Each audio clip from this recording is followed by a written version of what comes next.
LT grade और GIC के लिए स्पेशली हमारी ये क्लास आज शुरू होने जा रही है। इसके अलावा सभी एग्ज़ाम्स में जहाँ भी आपको जीके पूछे जाता है, हर किसी एग्ज़ाम में जीके आती है मोस्टली, तो सभी के लिए क्लास बहुत ही हेल्पफुल रहने वाली है। उम्मीद है कि ये क्लास आपको ज़रूर पसंद आएगी। और देखते हैं हम यहाँ पर आज कितने क्वेश्चन करते हैं, क्योंकि क्वेश्चन तो काफ़ी ज़्यादा हैं। तो आपको क्लास पसंद आई तो प्लीज़ पूरी ज़रूर देखना और मुझे फीडबैक ज़रूर देना कमेंट में कि आपको क्लास कैसी लगी है, ताकि मैं आगे की जो क्लासेस हैं वो इसी तरह से आपको प्रोवाइड करवा सकूं। तो चलते हैं, सभी को नमस्कार, वेलकम है सभी का। बिना देरी किए बिल्कुल हम चलते हैं समय से। चलिए, बीते हुए युगों की घटनाओं के संबंध में जानकारी देने वाले स्रोतों को क्या कहा जाता है।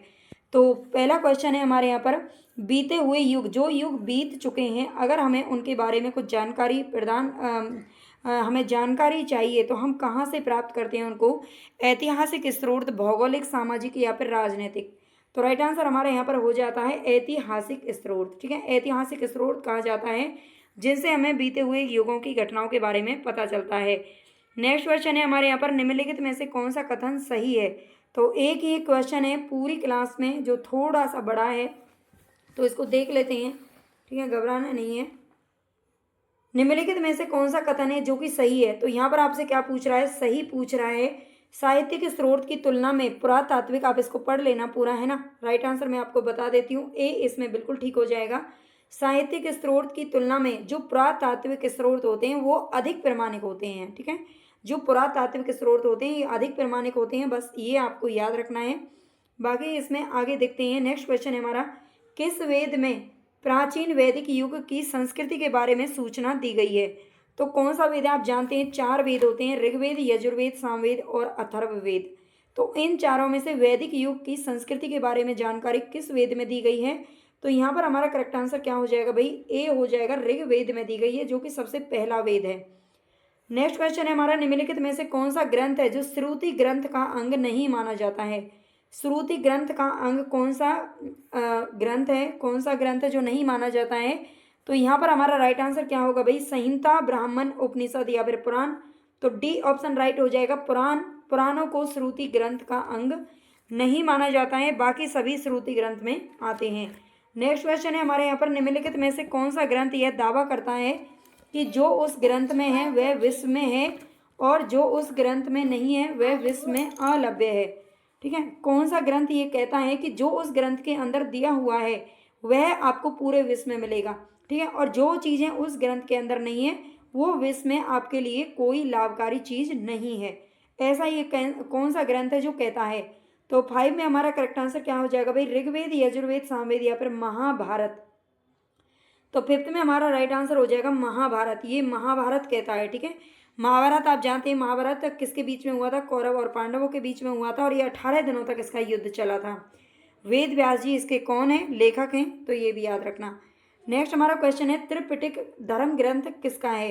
त्रिपिटक जो धर्म ग्रंथ है ये किससे संबंधित है, आप जानते हैं, क्वेश्चन खूब पूछा जाता है। तो राइट आंसर हमारा क्या होगा 6 में, जैन, बौद्ध, सिख या फिर हिंदुओं का धर्म ग्रंथ नहीं, ये हमारा राइट आंसर हो जाएगा। बौद्धों का धर्म ग्रंथ जो है उसे त्रिपिटक का नाम दिया गया है। नेक्स्ट हमारा क्वेश्चन है, जातक किसका ग्रंथ है। ये जो क्वेश्चन आपको दिख रहे हैं ना, ये बार बार एग्जाम्स में पूछे जाते हैं और 100% ये सीरीज अगर आप डेली करते हैं, ये क्लासेस आपको डेली मिल जाएगी, डेली अपलोड होगी। ठीक है, लाइव क्लास के बारे में भी सोचेंगे, लेकिन अभी लाइव क्लास करने का इसका मेरा इरादा नहीं है फिलहाल, तो है ना, चाहती हूँ लेकिन नहीं कर सकती हूँ भाई। जो लाइव वाले बच्चे हैं तो थोड़ा सा समझने की कोशिश करें, है ना। तो ये रिकॉर्ड क्लास आपको मिलती है, आपको आपका फ़ायदा होना चाहिए, है ना। तो इसको आप जैसे देखना चाहें, जब देखना चाहें तब देख सकते हैं। जातक किसका ग्रंथ है। तो राइट आंसर हमारा 7 में क्या हो जाएगा भाई, जातक। जातक किसका ग्रंथ है, तो राइट आंसर हमारा बौद्ध हो जाएगा, ये बौद्ध धर्म से संबंधित है जातक। नेक्स्ट हमारा क्वेश्चन है, मिलिंद पन्हो, मिलिंद के प्रश्न राजा मिलिंद और किस बौद्ध भिक्षु के मध्य संवाद के रूप में है। ये आपसे कह रहा है कि मिलिंद पन्हो यानी कि मिलिंद के प्रश्न है इसमें, राजा मिलिंद और किस बौद्ध भिक्षु के मध्य संवाद के रूप में दिए गए हैं। मिलिंद पन्हो में कौन कौन से विद्ध बौद्ध भिक्षु और राजा मिलिंद के बीच में ये प्रश्न किए गए हैं। तो राइट आंसर हमारा क्या होगा भाई, इसमें नागसेन, नागार्जुन, नागभट्ट या कुमारिल भट्ट। तो ए ऑप्शन सही हो जाएगा, नागसेन। राजा मिलिंद और जो बौद्ध भिक्षु है नागसेन, इन दोनों के बीच में जो संवाद है वो मिलिंद पन्नों में मिलिंद के प्रश्न के नाम से प्रसिद्ध है। नेक्स्ट क्वेश्चन है, निम्नलिखित में से किसकी तुलना मैकियावेली के प्रिंस से की जा सकती है? मैकियावेली के प्रिंस से किसकी तुलना की जा सकती है? यहाँ पर आपको कुछ ग्रंथ दे रखे हैं। तो 9 में हमारा राइट आंसर क्या हो जाएगा भाई? कौटिल्य का अर्थशास्त्र। कौटिल्य आप जानते हैं चाणक्य को ही कौटिल्य बोला जाता है, ठीक है। कौटिल्य का जो अर्थशास्त्र है ये राजनीतिक से संबंधित है, ये ध्यान रखना, ठीक है, राजनीति से संबंधित है। कौटिल्य के अर्थशास्त्र में किस पहलू पर प्रकाश डाला गया है? तो इस पर हम अभी बात कर चुके हैं। इसमें राजनीतिक नीतियां दी गई हैं, ठीक है, राजनीतिक दी। और कौटिल्य कौन थे? तो चंद्रगुप्त के प्रधानमंत्री थे, हालांकि उन्हें बनाने वाले भी यही हैं। कलहन की पुस्तक का क्या नाम है? कलहन की पुस्तक का क्या नाम है? 11 में हमारा सही आंसर क्या हो जाएगा? कलहन की पुस्तक का नाम अर्थशास्त्र। अगर अर्थशास्त्र की हम बात करें तो एक कौटिल्य की है और एक इंडिका मेगास्थनीज की है ना। पुराण अलग अलग लिखे गए हैं, जबकि राजतरंगिनी जो पुस्तक है ये कलहन के द्वारा लिखी गई है। नेक्स्ट हमारा क्वेश्चन है, अष्टाध्यायी किसके द्वारा लिखी गई है? तो अष्टाध्यायी किसने लिखी है? वेद व्यास ने महाभारत लिखी है। और पाणिनि की हम बात करें तो पाणिनि ने अष्टाध्यायी लिखी है। और वाल्मीकि ने क्या लिखी है? तो रामायण लिखी है, ठीक है, जो कि संस्कृत में रचित है। महाभाष्य के रचनाकार का क्या नाम है? तो महाभाष्य के रचनाकार कौन है? 13 में हमारा करेक्ट आंसर क्या हो जाएगा? पतंजलि हो जाएगा, ठीक है। कौटिल्य का तो आप जानते हैं अर्थशास्त्र है और पतंजलि ने लिखा है महाभाष्य। आगे हमारा क्वेश्चन है, कालिदास द्वारा रचित मालविका अग्निमित्रम किस नाटक का नायक कौन था? नायक नायिका आपसे पूछे जा सकते हैं। तो 14 में हमारा राइट आंसर क्या हो जाएगा भाई?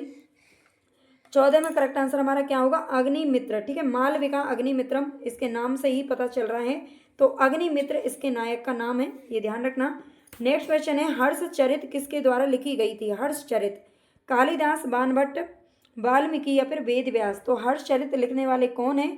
राइट आंसर हमारा हो जाएगा यहाँ पर बाणभट्ट के द्वारा हर्षचरित लिखी गई है। विक्रमांक चरित के रचनाकार का क्या नाम है? विक्रमांक चरित के रचनाकार का क्या नाम है? तो 16 में हमारा राइट आंसर क्या होगा? कलहन तो नहीं है भाई, बिल्हन हमारा आंसर सही होगा, ठीक है। विक्रमांक चरित ये जो ग्रंथ है ये किसने लिखा है? बिल्हन के द्वारा लिखा गया है।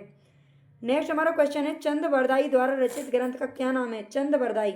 तो चंदवरदाई की अगर हम बात करें तो इन्होंने ग्रंथ लिखा है पृथ्वीराज रासो, ठीक है, जो पृथ्वीराज चौहान है उनके बारे में इसमें लिखा गया है और चंदवरदाई जी ने लिखा है, ठीक है। पृथ्वीराज विजय की अगर हम बात करें तो पृथ्वीराज विजय जयानक कवि के द्वारा लिखा गया है, ठीक है, जयानक कवि के द्वारा लिखा गया है, जो ज़्यादा प्रमाणिक माना जाता है। परमाल रासो के रचनाकार कौन है? तो ये जगनिक कवि हैं। इन सभी को याद रखना, ये आपसे पूछे जाते हैं इतिहास में भी। और बीसलदेव रासो की बात करें तो ये नरपति नाला के द्वारा लिखा गया है, जो हिंदी में भी पूछे जाते हैं और साहित्य में भी, हिंदी में भी पूछे जाते हैं, ठीक है, इतिहास में पूछे जाते हैं। निम्न में से कौन सिकंदर के साथ भारत आने वाला इतिहासकार नहीं था? इनमें से कौन सा इतिहासकार है जो सिकंदर के साथ भारत नहीं आया था? तो 18 में हमारा करेक्ट आंसर क्या हो जाएगा? निरियाकस तो भाई इनके साथ आए थे, ठीक है, निरियाकस साथ में आया था। एनास्क्रीट साथ में आए थे, एनासीक्रिटिस और एरिस्टोबुलस भी इनके साथ आए थे, लेकिन हेरोडोटस इनके साथ में आने वाले इतिहासकार नहीं थे।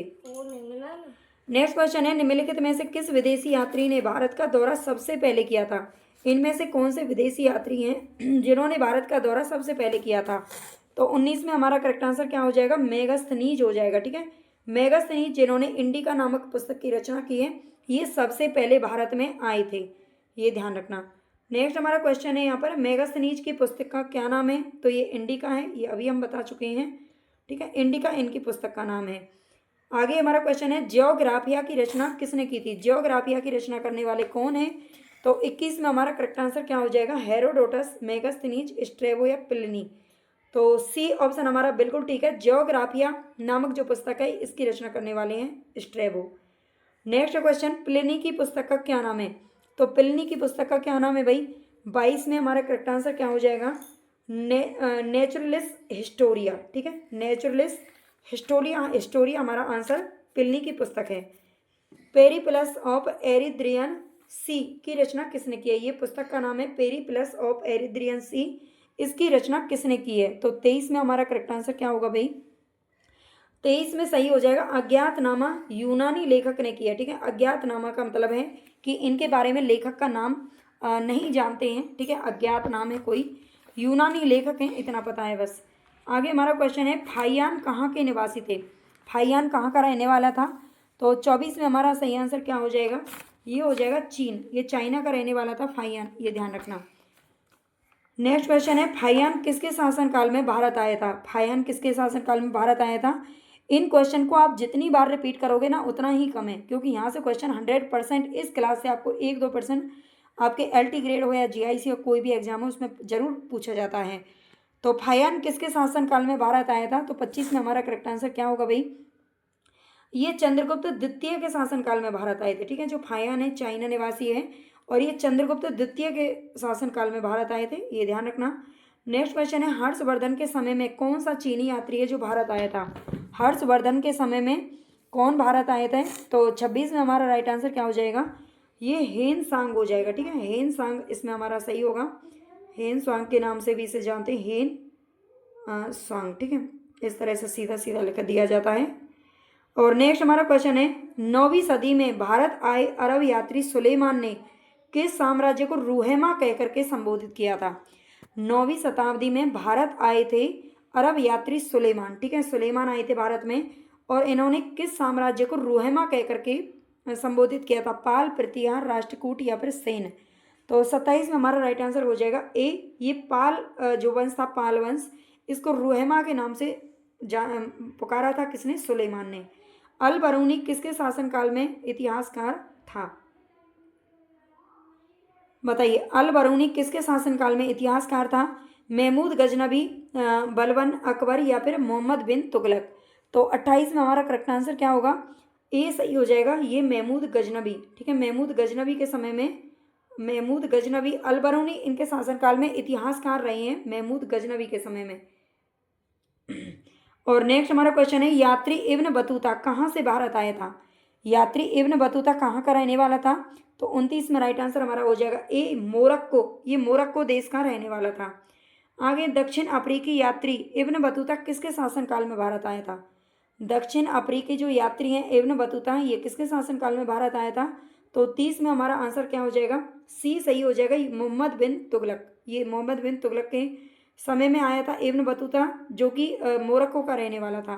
फारस के सुल्तान मिर्जा शाहरुख के राजदूत अब्दुल रज्जाक ने किस विजयनगर सम्राट के शासनकाल में विजयनगर की यात्रा की थी? फारस के सुल्तान थे मिर्जा शाहरुख और मिर्जा शाहरुख के राजदूत थे अब्दुल रज्जाक। ठीक है, अब्दुल रज्जाक के बारे में पूछा गया है। अब्दुल रज्जाक 1443-44 ईस्वी में भारत आए थे, लेकिन उस समय विजयनगर के सम्राट कौन थे? देवराय फर्स्ट, देवराय सेकंड, कृष्ण देव या फिर सदाशिव राय। तो 31 में हमारा राइट आंसर क्या हो जाएगा? बी सही हो जाएगा। यहाँ पर देवराय सेकंड के समय में इन्होंने विजयनगर की यात्रा की थी। आगे है भारतीय पुरातत्व सर्वेक्षण। भारतीय पुरातत्व सर्वेक्षण, आर्कियोलॉजिकल सर्वे ऑफ इंडिया, इसकी स्थापना कब हुई थी? भारतीय पुरातत्व सर्वेक्षण की स्थापना कब हुई थी?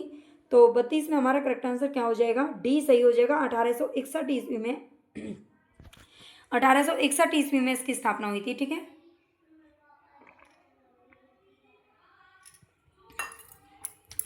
नेक्स्ट हमारा क्वेश्चन, आपको क्लास कैसी लगी है कमेंट में मुझे ज़रूर बताना। लाइक कर देना, अगर अच्छी लगे तो हाइप जरूर कर देना और कमेंट में ज़रूर बताना। ठीक है, भारतीय पुरातत्व का जनक किसे कहा जाता है? तो भारतीय पुरातत्व का जनक किसको माना जाता है? Alexander Cunningham, James Prinsep, John Marshall या फिर मार्टिमर व्हीलर। तो 33 में हमारा सही आंसर क्या हो जाएगा? ए सही हो जाएगा। अलेक्जेंडर जो कनिंघम है, इनको भारतीय पुरातत्व का जनक माना जाता है। नेक्स्ट है, निम्नलिखित विद्वानों में हड़प्पा सभ्यता का सर्वप्रथम खोजकर्ता कौन थे? इन विद्वानों में हड़प्पा सभ्यता का सर्वप्रथम खोजकर्ता कौन थे? Sir John Marshall, RD Banerjee, A Cunningham, Dayaram Sahni. तो 34 में हमारा सही आंसर क्या हो जाएगा? डी हो जाएगा। दयाराम साहनी थे जिन्होंने हड़प्पा सभ्यता की सबसे पहले खोज की थी। हड़प्पा सभ्यता की खोज किस वर्ष में हुई थी? अब आपसे क्वेश्चन बदल के थोड़ा सा पूछ